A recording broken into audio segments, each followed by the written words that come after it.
Aribabat, tinokumbira mutumire ndirosi dzenyu Baba. Titiriye hono zatishaisa hope muupenyu wetu Mari Mari, Mari,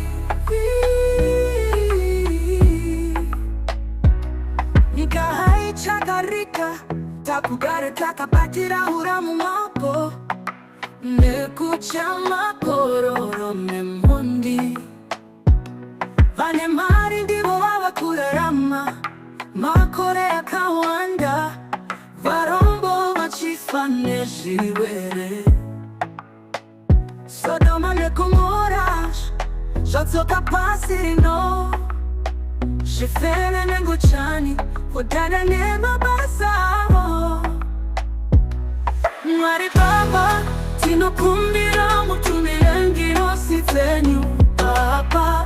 Tirwe hondo zatishaisa hope muupenyu wedu Mwari Tumire ngirosi, tumire ivatuma, Tumire ngirosi Mari.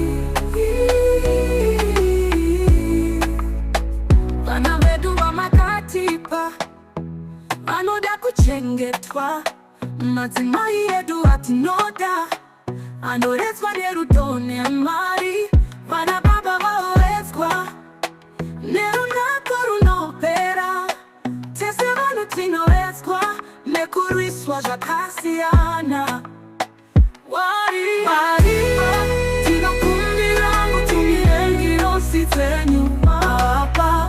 Tirwe hondo zatishaisa hope muupenyu wedu Mwari Tumire ngirosi, tumire ivatuma, Tumire ngirosi Mari.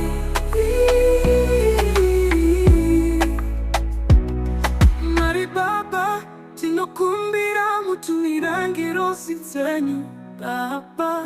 Tirwe hondo zatishaisa hope muupenyu wedu Mwari Tumire ngirosi, tumire ivatuma